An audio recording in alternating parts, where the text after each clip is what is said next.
15 আগষ্টত দোকানত পতাকাবোৰ শেষ হৈ যায়, কিন্তু 16 আগষ্টৰ পৰা নলা নৰ্দমাৰ ৰাস্তা ঘাটে আমাৰ পতাকাবোৰ পৰি থকা দেখা পোৱা যায়। আপুনি বাৰু জানেনে, ব্যৱহাৰ অনুপযোগী হৈ পৰিলে, অৰ্থাৎ ফাটি গ'লে, ৰং উঠি গ'লে বা বোকা লাগিলে, ব্যৱহাৰ অনুপযোগী হৈ পৰিলে জাতীয় পতাকাখনৰ সৈতে আমি কি কৰিব লাগে? ফ্লেগ কোড অফ ইণ্ডিয়া অৰ্থাৎ ভাৰতীয় পতাকা বিধি অনুসৰি পতাকাখন সন্মানজনকভাৱে নিষ্পত্তি কৰা দুটা উপায় আছে। প্ৰথম উপায়টো হ'ল গোপনে সন্মানজনকভাৱে পৰিষ্কাৰ জুইত পুৰি পেলাব লাগে। দ্বিতীয়তে পতাকাখন সন্মানেৰে ভাঁজ কৰি পৰিষ্কাৰ স্থানত কোনেও নেদেখাকৈ পুতি পেলাব লাগে।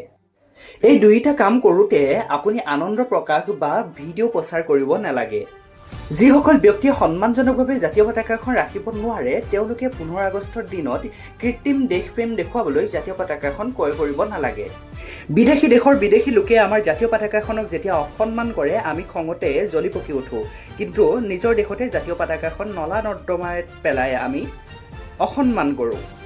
অৰ্থাৎ মই ক'ব বিচাৰোঁ, আনক কোৱাৰ আগতে ভাই নিজেই নিকা হ, নিজৰ মনৰ হিয়াৰ মলি ধুই পখালি ল।